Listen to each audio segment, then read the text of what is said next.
Hello my dear students, how are you. आज हम कक्षा 10 के लिए सबसे महत्वपूर्ण प्रश्न लाए हैं जो आपके बोर्ड एग्ज़ाम 2026 में आ सकते हैं, तो इन्हें कृपया ध्यान से देखें और आप पैराग्राफ में लिख सकते हैं इनको और उनका सॉल्व आप करके तैयारी कर सकते हैं तो 2026 में बोर्ड परीक्षा के लिए। चलिए आइए शुरू करते हैं। नंबर 1 है रियल नंबर, अध्याय 1 से है वास्तविक संख्याओं से। पहला नंबर सवाल लिखा है, किसी भी दो धनात्मक पूर्णांकों ए और बी के लिए सिद्ध कीजिए कि एलसीएम ए बी गुणे एचसीएफ ए कॉमा बी बराबर ए गुणे बी। ये आपका पहला प्रश्न है पहले अध्याय से। ठीक है, हम दो प्रश्न देंगे आपको सभी लेसन से और 25 टोटल क्वेश्चन दिए हैं हमने आपको, 13 लेसन तक है ना। तो सेकंड नंबर प्रश्न है, दिखाइए कि √5 अभाग के इरेशनल अपर में है। ठीक है, तो ये आपका दूसरा प्रश्न हो गया लेसन 1 से। अब हम चलेंगे लेसन 2 में, देखते हैं अध्याय 2 में कौन कौन से प्रश्न महत्वपूर्ण हैं। तो अध्याय 2 का नाम है पॉलिनोमियल्स, मतलब बहुपद। बहुपद वाले अध्याय से आपका पहला प्रश्न है, यदि बहुपद px बराबर x की घाते 3 minus 4x² plus x plus 6 के दो शून्यक -1 और 2 हैं तो तीसरा शून्य ज्ञात कीजिए। ये आपका अध्याय 2 से पहला सवाल है। और दूसरा सवाल है, यदि px बराबर kx² माइनस 11x प्लस 6 के 102 है तो के का मान ज्ञात करना है आपको इधर। ठीक है, अब हम देखते हैं अध्याय 3 से। अध्याय 3 में है pair of liner equation in 2 variables, दो चर वाले समीकरण युग्म। अध्याय 3 से पहला प्रश्न इम्पोर्टेंट है, एक संख्या दूसरी संख्या से 3 अधिक है, उनका योग 27 है, संख्याएं ज्ञात कीजिए। और दूसरा है, दो संख्याओं का योग 74 है और उनका अंतर 10 है, तो दोनों संख्याएं आपको ज्ञात करना है। ये क्वेश्चन जो है सिर्फ 2026 के लिए इम्पोर्टेंट है, आप आगे या फिर अदर एग्ज़ाम के लिए नहीं है, सिर्फ 2026 के लिए है। ठीक है, अब हम देखते हैं अध्याय 4 से। अध्याय 4 का नाम है क्वाड्रिक इक्वेशन, द्विघात समीकरण।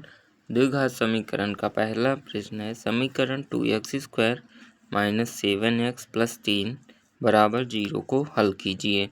और दूसरा है, किसी धनराशि को दो भागों में बांटा गया है, पहला भाग 2 वर्षों के लिए 6% वार्षिक साधारण ब्याज पर और दूसरा भाग 3 वर्षों के लिए 8% वार्षिक साधारण ब्याज पर रखा गया।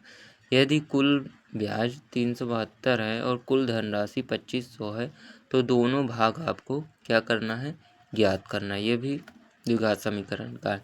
फिर अगला है अर्थमेटिक प्रोग्रेशन, अध्याय 5 से है पहला प्रश्न, यदि किसी एपी के प्रथम 10 पदों का योग 210 है और प्रथम पद 5 है तो समान अंतर मतलब सर्वांतर आपको डी का मान निकालना है इसमें। ठीक है, फिर है दूसरा प्रश्न, एक किताब में 200 पृष्ठ हैं, यदि पहले दिन 3 पृष्ठ पढ़ें, दूसरे दिन 5 और तीसरे दिन 7 तो कितने दिनों में किताब पूरी होगी। ये भी आपका समांतर श्रेणी से क्वेश्चन पूछे गए हैं दोनों। अब आगे देखते हैं हम अध्याय 6 से। अध्याय 6 में है ट्रायंगल, त्रिभुज। पहला नंबर सवाल है इम्पोर्टेंट, यदि एक त्रिभुज की दो भुजाएं समान अनुपाती हैं और उनके बीच का कोण समान है तो दोनों त्रिभुज समान है, सिद्ध कीजिए। ठीक है, इधर प्रमेय वाला सवाल है ये। और दूसरा है, एक समकोण त्रिभुज में कर्ण पर खींची गई लंब उसे दो समान त्रिभुजों में विभाजित करती है, सिद्ध करना है। ये भी एक प्रमेय है, इसको भी आपको सिद्ध करना है। तो दोनों ही प्रश्न बहुत ही महत्वपूर्ण है, त्रिभुज से हैं, ये आ सकते हैं, अच्छी तरह से याद कर लीजिएगा आप इनको, यदि समझ में ना आए तो याद करके जाइएगा पेपर में। फिर है कोऑर्डिनेट जियोमेट्री, निर्देशांक ज्यामिति। इसमें से पहला प्रश्न है, बिंदु ए 2,3 और बी 6,7 के बीच की दूरी आपको ज्ञात करना है। फिर दूसरा है, बिंदु पी x कॉमा -1 रेखा 2x - 3y - 5 = 0 पर स्थित है, तो यक्स का मान आपको ज्ञात करना है। ये अध्याय 7 से हो गया। अब हम देखते हैं अध्याय 8 से। अध्याय 8 में है आपका त्रिकोणमिति का परिचय, ट्रिग्नोमेट्री। तो इसका फर्स्ट क्वेश्चन है, यदि sin a = 3/5 तो cos a और tan a का मान ज्ञात करना है आपको। ठीक है, फिर लिखा है सिद्ध कीजिए कि 1 + tan² a/1 + cot² a = tan² a। इसको आपको सिद्ध करना है। ये हो गया अध्याय 8 से, ट्रिग्नोमेट्री से, त्रिकोणमिति का परिचय से। इनको भी आप रफ में लिख सकते हैं। अब हम देखते हैं अध्याय 9 से। अध्याय 9 में है एप्लीकेशन ऑफ ट्रिग्नोमेट्री, मतलब त्रिकोणमिति का के कुछ अनुप्रयोग। इसमें पहला नंबर है, एक पेड़ की ऊंचाई ज्ञात कीजिए यदि उसकी छाया 15 मीटर लंबी है और ऊंचाई व छाया के बीच का कोण 60 डिग्री का है।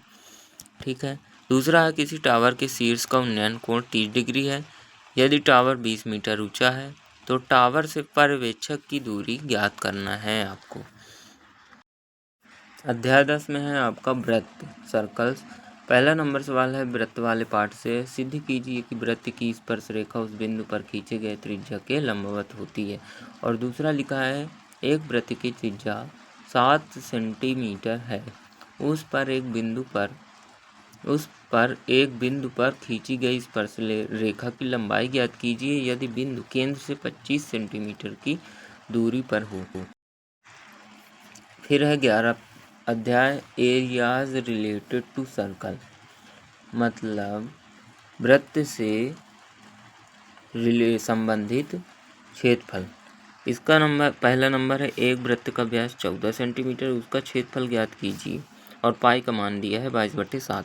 फिर दूसरा प्रश्न है, एक वृत्त जिसकी त्रिज्या 7 सेंटीमीटर है, उसमें 120 डिग्री का क्षेत्रफल ज्ञात कीजिए। तो ये हो गया अध्याय 11 से महत्वपूर्ण प्रश्न। अब हम देखते हैं अध्याय 12 और 13 के महत्वपूर्ण प्रश्नों को। सरफेस एरिया एंड वॉल्यूम, पृष्ठीय क्षेत्रफल और आयतन।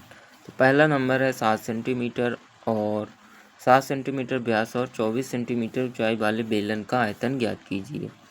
और दूसरा है, एक ठोस अर्धगोलक और एक बेलन मिलकर बना है, मतलब एक ठोस अर्धगोलक और एक बेलन मिलकर बना है यदि बेलन का आधार अर्धगोलक का आधार है और उनकी त्रिज्या 3.5 सेंटीमीटर है तथा बेलन की ऊंचाई 10 सेंटीमीटर है, तो कुल सतह का क्षेत्रफल ज्ञात करना है आपको। ठीक है, अब हम देखते हैं 13 का। 13 में फर्स्ट नंबर है, एक पासा फेंका जाता है, प्राप्त अंक के सम होने की प्रायिकता संभावना आपको ज्ञात करना है। तो हमने उत्तर आपको नहीं बताए हैं क्योंकि आपने अलग तरीके से किया होगा। यदि हम बताएंगे तो पेपर में आप कंफ्यूज हो जाओगे, इसीलिए हमने सिर्फ आपको मोस्ट इम्पोर्टेंट क्वेश्चन बस बताए हैं, जिससे आप क्वेश्चन अपनी रफ में लिख के और सॉल्व करो, ढूंढ लो अपने नोट्स से और सॉल्व करके अच्छी तरीके से तैयारी कर लो और पेपर में आप एकदम रट के जाना। जितने भी महत्वपूर्ण प्रश्न आते हैं आपको मिलते हैं, आप एकदम रट के जाना जिससे अधिक से अधिक अंक अर्जित कर सको और अपने दोस्तों के साथ शेयर ज़रूर करें। थैंक